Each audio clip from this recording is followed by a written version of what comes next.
Don't you ever set foot in my house again. Get out. Just as I stepped out of the will reading room, my mother lunged at me and spat directly onto my Navy uniform. The saliva slid down the metal I had bled to earn.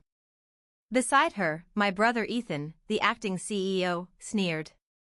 A vulgar woman like you will always be a disgrace to this family. My chest felt like it had been ripped open. But I didn't cry.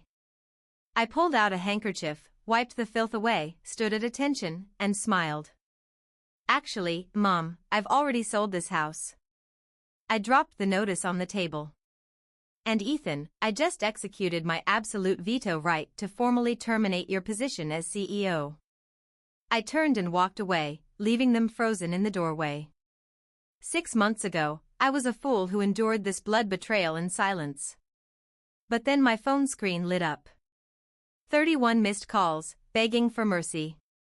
Before I tell you exactly what happened 6 months ago that triggered this ultimate revenge, don't go anywhere, because the brutal way my own blood betrayed me is something no one ever saw coming. 6 months ago, I stood in the shadowed corner of a lavish ballroom, the stiff collar of my dress uniform digging into my neck like a slow blade. I had just returned from a grueling naval deployment, bone-tired, still tasting salt in the back of my throat. My hands were raw from cable work. My shoulders ached from carrying 60-pound packs through hostile waters. I hadn't slept a full night in 4 months. My name is Laura Harrison. I'm a lieutenant commander in the United States Navy, and I come from a family that built its fortune on the same water I've spent my career defending. My grandfather, Commander Arthur Harrison, founded our maritime shipping company after his own naval service, hiring veterans first whenever he could, treating his workers like the crew of a ship rather than line items on a spreadsheet. My father inherited that same philosophy and ran the company for 30 years before cancer took him 18 months earlier. I'd grown up on these docks, learning knots from foremen twice my age, listening to see stories that shaped every decision I'd made since. The contrast between my reality and this room was nauseating. Crystal chandeliers threw sharp light across hundreds of guests sipping champagne that cost more per glass than my daily combat rations. On a brightly lit stage framed by floral arrangements that reeked of money I'd been wiring home from overseas, my brother Ethan basked in camera flashes. Tailored Italian suit. Hand-stitched lapels. A gold watch catching the light every time he lifted his arm to gesture at the applauding crowd. He was taking full credit for steering our family's maritime company through a brutal financial crisis. The wealthy crowd erupted in applause, completely oblivious to the truth. He conveniently omitted that my hazard pay and military salary had been secretly wired into the corporate accounts for 3 years, just to keep payroll afloat. I remembered standing in the communications room of my ship at 2 a.m., punching wire transfer numbers into a secure terminal, fingers numb from the North Atlantic cold, routing every spare dollar to keep his workers employed while he slept in silk sheets. And there he stood now, flashing whitened teeth, soaking in admiration that belonged to my blood and sweat. I gripped my champagne glass so hard I thought the crystal would shatter. A senator's wife brushed past me without a glance, as if my uniform made me part of the catering staff. I was a ghost in my own family. A silent bankroll, meant to be used and ignored. A few days later, the tension in the house finally snapped. Ethan and my mother, Diane, cornered me in our late father's study, a room that still smelled faintly of his pipe tobacco, now buried under the suffocating cloud of my sister-in-law Vanessa's perfume. The mahogany shelves that once held our father's naval history books had been emptied to make room for Vanessa's crystal figurine collection. I remember standing in the doorway for a moment before entering, noticing how different the room felt, colder somehow, stripped of the things that had made it feel like his. Without a single word about my dangerous deployment, Ethan slapped a thick legal document onto the desk. The thud shook the sterling silver letter opener. A formal waiver of inheritance rights. 27 pages of dense legal language designed to strip me of everything, every share, every claim, every trace of my existence in the family fortune. The document was dated 3 weeks before my ship even reached port. They'd been planning this for months, possibly longer, waiting for the moment I'd be too exhausted, too disoriented from deployment, too eager for peace to read the fine print carefully. I looked from the document to my brother's smug face, then to the cold leather of the study couch where my father used to read me stories about our grandfather's Navy days. To them, I wasn't a daughter or a sister. I was an obstacle to be permanently removed. I refused to pick up the pen. Ethan's face twisted into an ugly snarl as he leaned over the desk, close enough that I could smell bourbon on his breath. He slammed his fist down, sending a framed photo of our father face first onto the wood. What can you do besides shoot guns like a vulgar woman? I'm the one running this house. Your rusty metals won't save the company. The cruelty of his words hit me like a punch to the stomach. My diaphragm seized. The air left my lungs in one sharp exhale. This was the man whose lifestyle I had subsidized with my hazard pay, whose mortgage I had covered when the company was hemorrhaging cash, mocking the very medals I'd earned while keeping his empire afloat. My nails dug into my palms until the skin broke, the sharp sting keeping me anchored, keeping me from doing something I couldn't take back. I slowly turned to my mother, searching her face for one word of defense. A shred of maternal instinct to prove I wasn't just a discarded tool. She stood by the window, dying light catching her perfectly coiffed silver hair, arms crossed, diamond rings flashing. She offered a cold, dismissive sneer. Not a flinch. Not a hesitation. She had always agreed with him. When I was 12, she'd skipped my school science fair to attend his tennis tournament. When I graduated top of my officer class, she sent a one-line text with no exclamation point. When I deployed to hostile waters, she asked me to set up an automatic wire transfer before I left. That was the exact moment my loyalty to this bloodline officially died. I didn't scream. I didn't waste breath arguing with parasites who fed on my labor. I walked upstairs, boots thudding against hardwood, each step deliberate and final. I packed my duffel bag with terrifying precision, rolling each item exactly as I'd been trained, slung it over my shoulder, and marched out the front door without shedding a single tear. As the heavy door clicked shut behind me, cold night air hit my face like a wall of ice, marking the end of my victimhood and the quiet beginning of a catastrophic war. 2 days later, I sat rigidly in the downtown office of Rachel Kim, trust and estate attorney for our family and, more importantly, my late father's most trusted confidant. She'd handled every major legal document the family produced for over 15 years, and she knew where every skeleton was buried. Her corner office overlooked the harbor, and I remember watching a tugboat push a container ship toward the channel while I waited for her to finish reading through the waiver Ethan had tried to force on me. I laid out the brutal reality of my disinheritance, my voice tight, clipped, disciplined, refusing to break down in front of her. I told her how Ethan had claimed my financial contributions as his own brilliance, relabeling my wire transfers in the corporate ledger as personal loans from unnamed investors. How my mother had simply watched him execute me while her perfume poisoned the air. I told her about the science fair, the one-line graduation text, the automatic wire transfer request before deployment, small things individually, but laid end to end they formed a pattern I could no longer pretend not to see. Rachel stopped writing, stirred her coffee, and asked a question that cut deeper than any weapon. "Laura, what do you want?" The simplicity caught me off guard. I thought about being 7 years old, drawing a picture of our family on a ship, my mother throwing it away because I'd used the wrong color for the water. I took a slow breath, raised my chin. I want them to stop pretending I'm a castaway. It's not about the money. It's the lack of respect. Rachel smiled, the smile of someone who's found the opponent's fatal weak point. "Have you signed the proxy voting form this year?" I shook my head, explaining I hadn't gotten to the paperwork since returning from deployment. She slid a sealed manila folder across the desk. "Don't sign. Your late father anticipated Ethan's greed. Right before he died, he legally converted your 38% ownership into golden shares through a sealed trust document." My throat locked shut. My father, the man I thought had abandoned me to their cruelty by dying too soon, had actually been watching. He'd seen the toxic rot spreading through his own family, seen how my mother worshipped Ethan and discarded me, and he had built a hidden fortress just for me, one my brother never knew existed. Because I was always deployed overseas, I had blindly signed the standard proxy every year, handing Ethan unchecked power over my votes just to keep the fragile peace.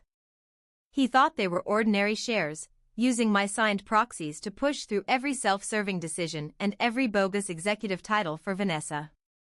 But the trust dictated that every golden share carried an absolute veto right over corporate decisions. One vote from me could override the entire board. I traced my father's signature on the document with my fingertip, feeling the loops and pressure points of his handwriting. A profound sense of vindication washed over the pain of my mother's betrayal. I closed the folder with a sharp snap. The victim mentality evaporated, replaced by cold, calibrated tactical awareness. I held the absolute kill switch to their entire empire. A few weeks later, with the legal groundwork quietly shifting in my favor, I drove back to the old house to retrieve my remaining boxes. Contractor vans blocked the garage, tailgates open, supplies spilling across the lawn. The front door hung open, the air thick with drywall dust and expensive floral arrangements fighting for dominance. I remember pausing at the base of the steps, some instinct telling me to turn around and come back another day. I didn't listen. I stepped into the foyer and froze. The hallway where my grandfather's military display case had stood for 40 years was completely demolished. Glass shattered. The mahogany frame splintered into kindling. I'd walked past that case every single day of my childhood, his commendations, his service photographs, a folded flag from his own father's funeral. 40 years, gone in an afternoon, to make room for something that would be out of style again within a decade. Vanessa stood in the center of the room, barking orders at terrified maids, pointing at heirloom boxes dragged out of the attic and dumped carelessly on the marble.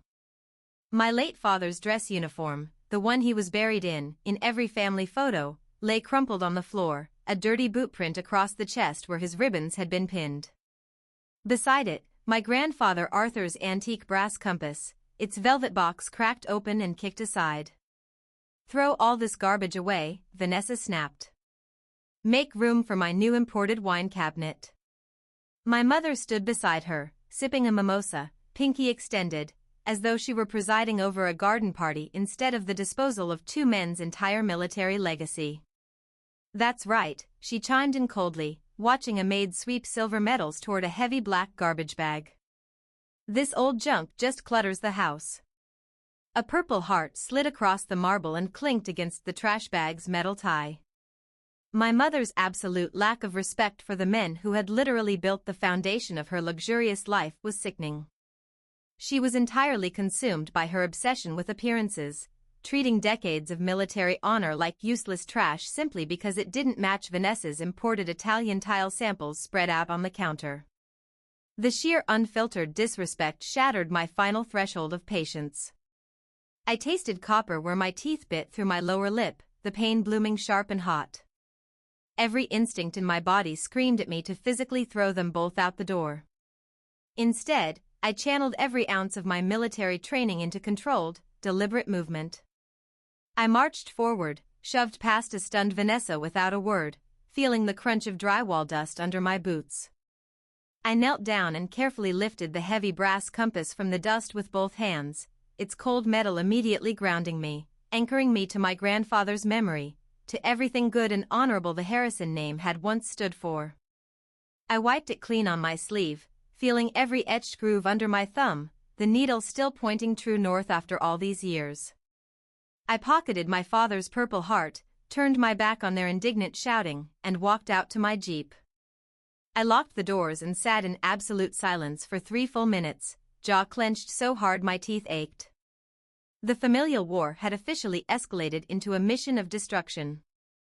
A few days later, my phone rang while I was driving the coastal highway. Tom Alvarez, an independent financial auditor I'd secretly hired alongside Rachel, sounded grim.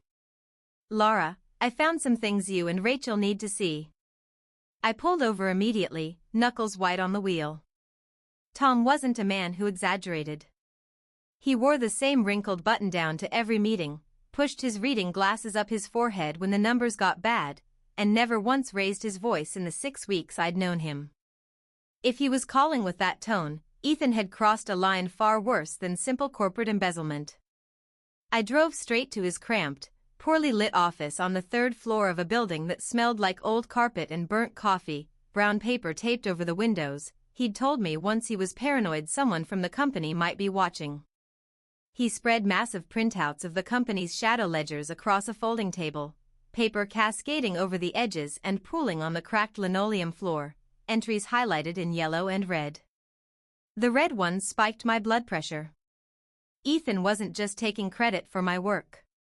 He was maliciously looting the corporate pension fund, siphoning retirement money from aging shipyard workers who'd given their backs and knees to the family legacy, transferring funds through shell accounts registered in Vanessa's maiden name to finance designer shopping sprees in Milan, 5-star vacations, and a private garage of luxury sports cars.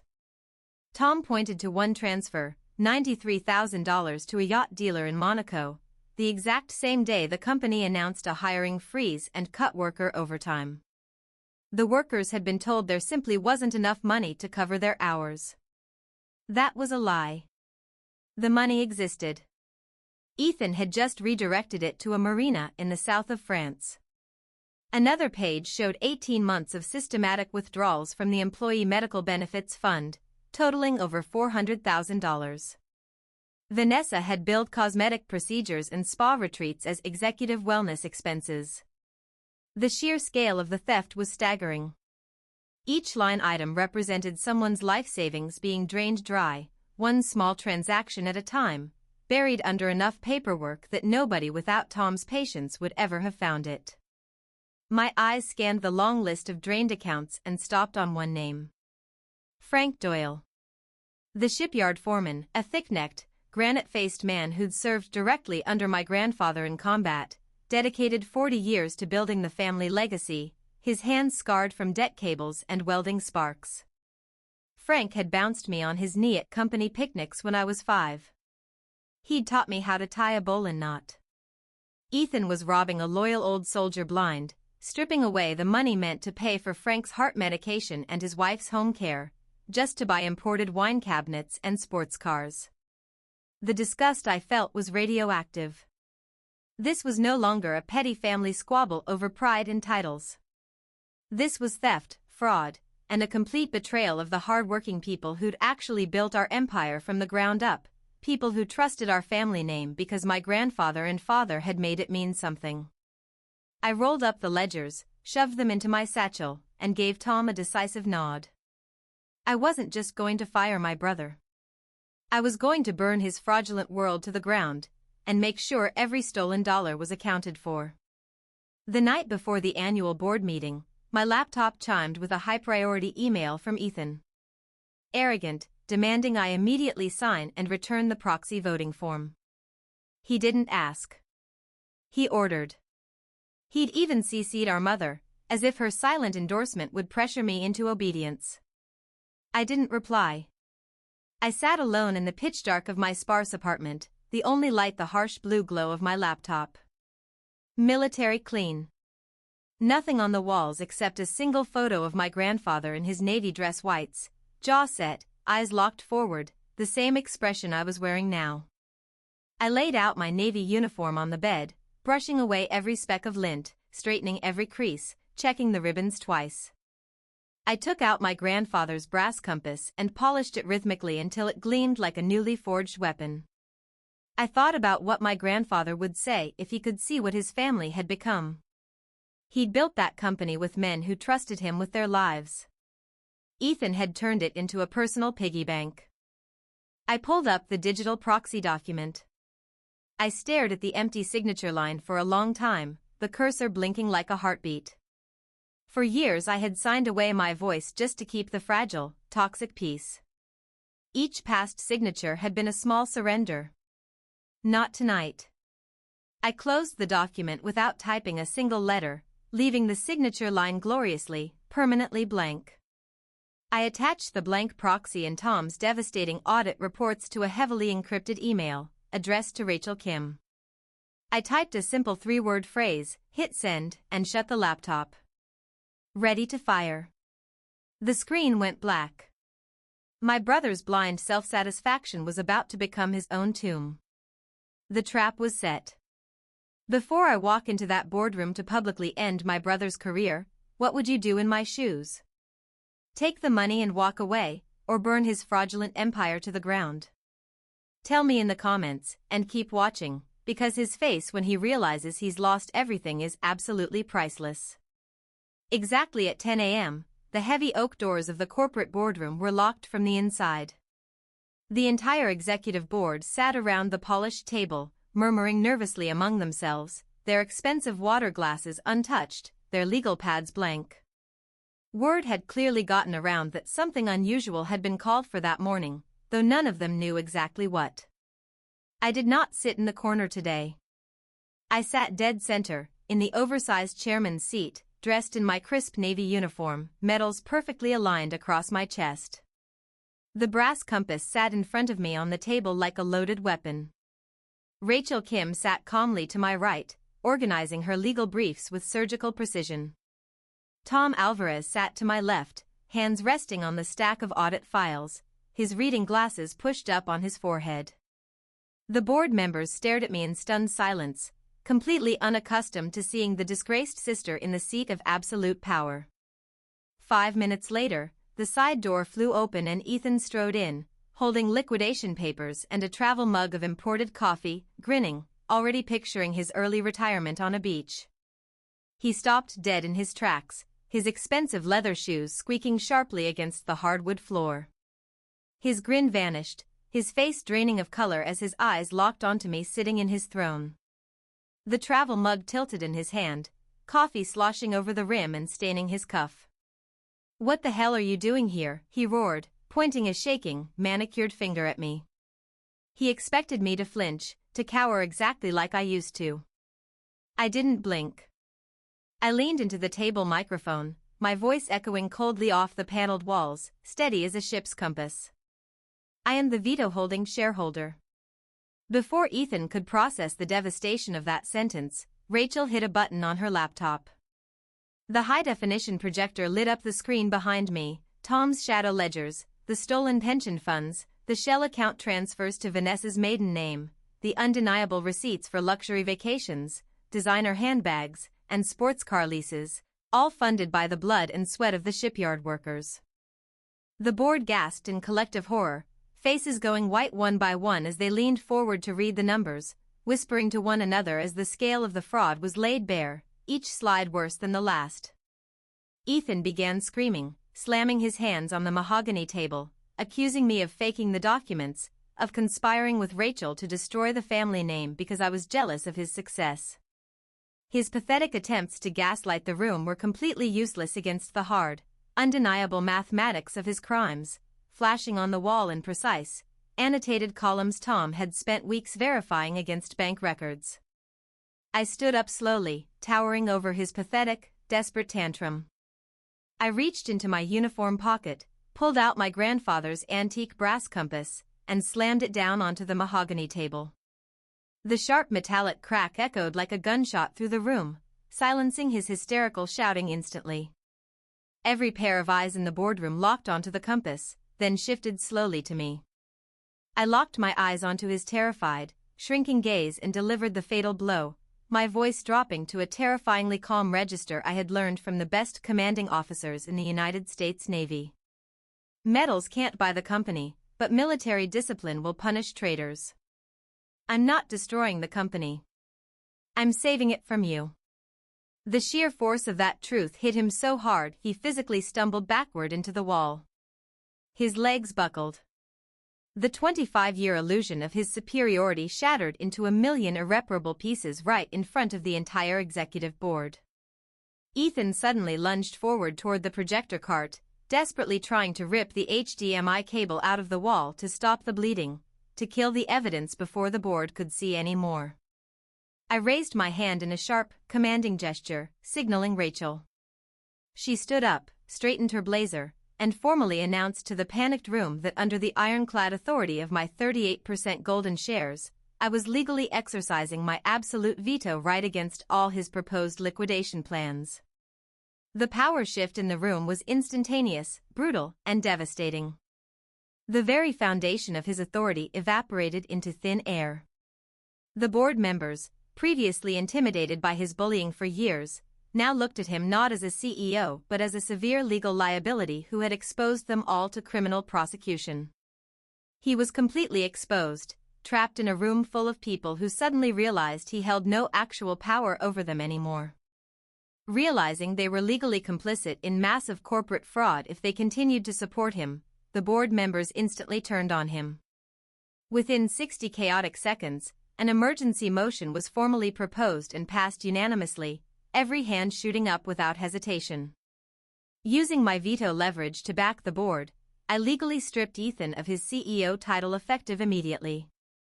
I didn't stop there. I forcefully dissolved every fake, highly paid executive position he had magically invented to funnel money to Vanessa, Vice President of Communications, Director of Brand Strategy, Consultant of Special Projects, all ghost titles attached to six-figure salaries. He had absolutely nothing left to hide behind. No title, no corporate credit cards, no power. He stood there panting, sweat beading on his forehead, his expensive suit suddenly looking 3 sizes too big as the reality of his total ruin began to crush his chest. Rachel smoothly slid the official termination and expulsion papers across the table, stopping them right in front of me. Ethan was fully hyperventilating now, clutching his chest, his face a grotesque shade of purple. He turned to our mother's empty chair and begged it for help, actually speaking to the vacant leather seat as if she could materialize and save him. He was completely alone in his failure. I uncapped my heavy fountain pen, the nib hovering over the thick parchment. I didn't hesitate for a single second. I didn't feel a shred of pity for the man who had laughed while trying to erase my existence, who had stolen from old soldiers and their families without a flicker of conscience. I signed the documents with heavy, decisive strokes, each letter sinking deep into the paper, effectively wiping his entire parasitic authority out of existence with a few drops of black ink. The harsh scratch of the pen against the parchment was the only sound in the room. The legal execution was complete. I capped my pen and gestured sharply to the back of the room. The heavy oak doors swung open and 2 massive corporate security guards stepped forward, their faces completely impassive. They grabbed Ethan roughly by the shoulders of his tailored suit jacket. He thrashed and kicked, screaming obscenities and crying like a spoiled child having a meltdown, his Italian loafers scuffing against the hardwood as he tried to dig in. I pushed my chair back, stood at rigid, perfect military attention, my face a mask of absolute, unforgiving ice. I watched silently, not offering a single word of comfort, as they physically dragged my screaming, flailing brother out of the boardroom and down the long hallway, his shouts growing fainter with every step. The heavy doors clicked shut, sealing his fate with a sound as final as a coffin lid. The tyrant was finally gone, and the room exhaled a collective sigh of relief that was decades overdue. Early that afternoon, the dust had barely settled at the corporate office when I drove my rugged Jeep up the long winding driveway of our old family estate. I parked just outside the iron gates, keeping the engine running in a low, menacing rumble that vibrated through the steering column and into my palms. Through the massive open front doors, I could see my mother and Vanessa gleefully shouting orders at a demolition crew, aggressively smashing down historic hand-carved mahogany walls that my grandfather had built with his own calloused hands, to construct a sprawling open-concept designer kitchen with imported marble countertops. They were celebrating their stolen wealth, entirely consumed by their materialistic fantasies, completely oblivious to the absolute massacre that had just occurred at the boardroom hours earlier. They thought they had won. Suddenly, the peaceful afternoon was shattered. A sleek black SUV and a fully marked police cruiser turned sharply into the driveway, tires crunching the gravel aggressively, boxing in the contractor trucks. Ben Foster, an imposing representative for the Veterans Conservation Trust, stepped out of the SUV holding a thick stack of notarized legal transfer deeds. The police officers flanked him, their hands resting cautiously on their duty belts, their cruiser's red and blue lights still flashing off the front windows and painting the white pillars in alternating color. Hearing the commotion, my mother marched out to the grand front porch, her face twisted in entitled outrage, a half-finished mimosa still in her hand, aggressively demanding to know what the local police thought they were doing trespassing on her private property. Ben calmly stepped onto the manicured lawn, completely unfazed by her screaming. He pulled a pair of reading glasses from his breast pocket, unfolded the first document with deliberate slowness, and spoke in a booming voice. "Mrs. Harrison, I am here with a court-ordered cease and desist injunction." He marched up the steps and handed her the document, a bright red seal stamped across the top. "This estate was legally sold weeks ago to the Veterans Conservation Trust. It is now a federally protected historical site honoring Commander Arthur Harrison." My mother opened her mouth to scream a rebuttal, but Ben turned sharply to the demolition crew. "Foreman, if your men swing another hammer, you will all be arrested for felony destruction of a protected historic property. Pack your tools and vacate the premises immediately." The demolition foreman immediately dropped his sledgehammer and began ordering his men to pack up. The color instantly drained from my mother's heavily made-up face as the reality of her new homelessness set in. Her mouth moved, but no sound came out. The crystal mimosa flute slipped from her frozen fingers and shattered on the marble steps, the liquid spreading like a stain across the stone. Vanessa shrieked in horror, dropping her wildly expensive designer purse directly into the construction dirt, the white leather instantly smeared with drywall dust. A yellow taxi suddenly screeched to a halt at the gates. Ethan stumbled out, disheveled, sweaty, and completely broken from his corporate expulsion, his tie hanging loose and his jacket missing one cuff, still stained with coffee from the boardroom. Through the chaos, they all suddenly noticed my olive-drab Jeep parked quietly by the gates. The realization hit them like a freight train.